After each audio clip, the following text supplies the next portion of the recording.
नमस्कार, मैं हूं एस.के. मालवी और आप देख रहे हैं एस24 में बहुत बहुत स्वागत है आप सभी का। देखिए, भारत भर में 8.5% की वार्षिक विकास दर के साथ मांस का कारोबार बढ़ रहा है। भारत भर में अभी $55 बिलियन का मीट का मांस का कारोबार है। इस पूरे कारोबार से हिंदू अनुसूचित जाति वर्ग के लोग जो स्लॉटर का काम करते हैं वो कट गए हैं और अधिसंख्य व्यापारी इस व्यापार में जो है वो हलाल प्रोडक्ट्स बेचने वाले थे। हम सबको पता है कि हलाल मांस को तैयार करने के लिए, जानवर को स्लॉटर करने के लिए उसके कान में जो है वो इस्लामिक रिचुअल्स के अकॉर्डिंग कलमा पढ़ना पड़ता है और हलाल मांस केवल मुस्लिम द्वारा ही जब जानवर को ज़िबह किया जाता है तब उपयोग लिया जा सकता है। ऐसे में एक हिंदू अनुसूचित जाति वर्ग को हमने उसके सम्यक रूप से रोजी कमाने के जीवन के अधिकार से वंचित कर दिया। तो ये कार्यक्रम समाज को इस और जागरूक करने के उद्देश्य से आयोजित किया गया है कि हिंदू अनुसूचित जाति वर्ग के जो लोग झटका पद्धति से मल्हार सर्टिफिकेशन के माध्यम से जानवर को स्लॉटर करते हैं वो दलित समाज है। उनके बच्चे भी स्कूलों में पढ़ सकें, उनके परिवारों में भी समृद्धि आ सके, इसलिए उनके जीवन के जीने का अधिकार सुनिश्चित हो सके। इसलिए जो लोग धार्मिक रूप से हलाल मांस खाने के लिए बाध्य नहीं हैं, जो गैर मुस्लिम हैं, उनको झटका मांस का प्रयोग बढ़ाना चाहिए। तो सरकार से क्या मांगे सर आप? ये समाज से मांग है कि समाज जो है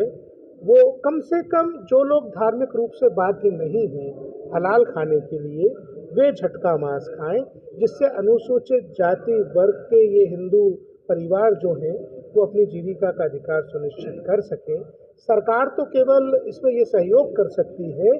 कि जो सरकार का प्रोक्योरमेंट है, जहाँ जैसे हम जिस फैसिलिटी में खड़े हैं ये पर्यटन विकास निगम की फैसिलिटी है, यहाँ के रेस्टोरेंट्स में, यहाँ के होटल्स में अगर वो हलाल मांस खरीद रहे हैं मुसलमानों की धार्मिक परंपराओं के अनुसार, तो हिंदुओं की धार्मिक परंपराओं के अनुसार हिंदुओं का राइट टू फूड इंश्योर करने के लिए उनको जो है झटका मांस भी बनाना चाहिए, झटका मांस भी खरीदना चाहिए। सर, निर्यात में तो प्रॉब्लम आई है। निर्यात के अलावा मैंने आपको $55 बिलियन का व्यापार बताया है। हम यहाँ पे विशुद्ध रूप से डोमेस्टिक कंजम्पशन की बात कर रहे हैं। डोमेस्टिक कंजम्पशन भारत में 8.5% ग्रोथ रेट से बढ़ रहा है। अगर हम डोमेस्टिक कंजम्पशन के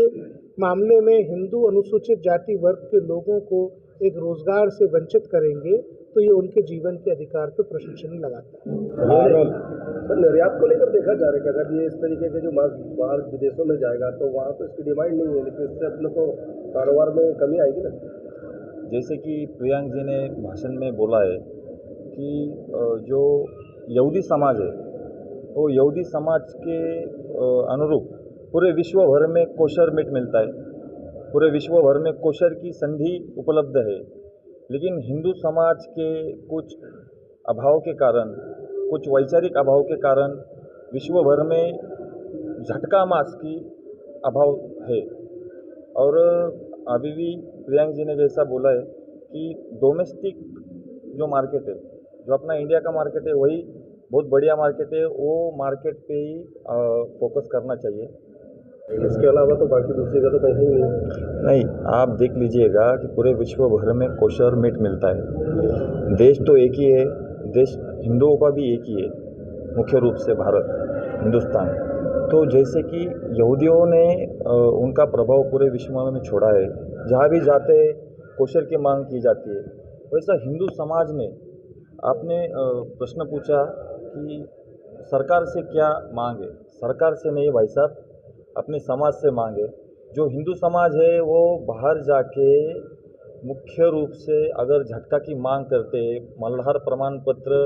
जिसके पास है वहाँ से अगर वो मटन खरीदते हैं तो मुख्य रूप से हिंदू खटिक समाज का व्यापार बढ़ेगा और अनुसूचित जाति का उद्धार होगा। आम जनता के लिए झटका और हलाल में क्या फर्क है?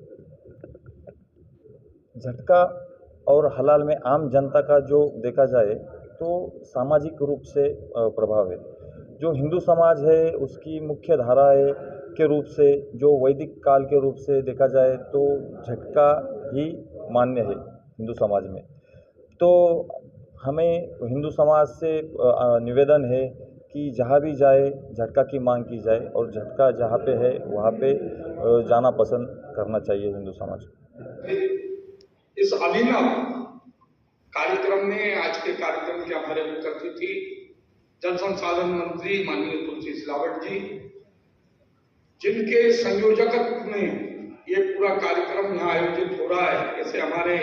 मानव अधिकार आयोग के सम्माननीय सदस्य प्रियंका अनुंगो जी,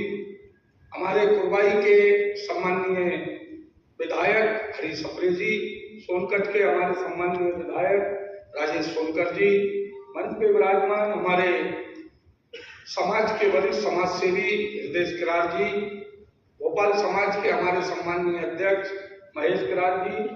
यहाँ पर जिनका बड़ा सारगर्भित उद्बोधन हम सबने सुना, ऐसे यजूरी से पधारे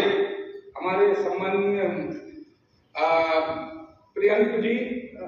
मंगेश जी, सम्माननीय आदेश जी, और ये जो संस्था जिस संस्था के द्वारा ये कार्यक्रम यहाँ पे आयोजित किया गया है, जिसके सहयोग से ये आयोजित हो रहा है, ऐसे डॉक्टर अंबेडकर जन कल्याण समिति के हमारे सम्माननीय भाई सुनील जी, और मंच के सामने विराजमान सभी खटीक समाज और अन्य संस्थाओं से पधारे सभी समाज सेवी बंधुगण मित्रों, आज वास्तव में मैं हृदय से धन्यवाद देना चाहता हूँ प्रियंक जी और उनकी पूरी टीम को कि उन्होंने इतना सुंदर ये और समसामयिक विषय पर ये कार्यक्रम आयोजित किया। मल्हार ये शब्द पहली बार मल्हार सर्टिफिकेट, मल्हार शब्द तो बहुत पुराना है, भगवान अभी हमारे मंगेश जी बता रहे थे भगवान शंकर का नाम है, और जो है सावन का पवित्र महीना चल रहा है उसमें भी सोमवार को हम सब भगवान शंभू को का स्मरण भी करते हैं। और आज जो है जब पहली बार ये विषय मेरे को जो संज्ञान में आया कि वो महाराष्ट्र के मछली पालन मंत्री नितिन राणे ने का मैं एक इंटरव्यू समाचारों में सुन रहा था कि उन्होंने इस पद्धति को जो हमारी अनादिकाल से हमारी एक जो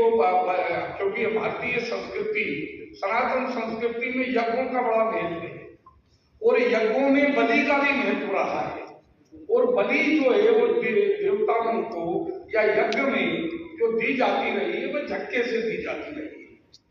क्योंकि उसके पीछे का जो भी कारण रहा हो, लेकिन मुझे जो लगता है अल्पबुद्धि से कि उसके अंदर सबसे कम कष्ट होता होगा जीव को, और उससे ये झटका पद्धति से बलि की प्रथा हमारे समाज में रही है, सनातन संस्कृति में रही है, और आज भी कई स्थानों पर हम देखते हैं कि देवी देवताओं को जो भी बलि दी जाती है वे झटके से दी जाती है। लेकिन हम सब जानते हैं कि कालांतर में भारत भूमि पर आक्रांताओं के आक्रमण हुए, और विशेष रूप से इस्लाम के प्रभाव के कारण, क्योंकि इस्लाम में जो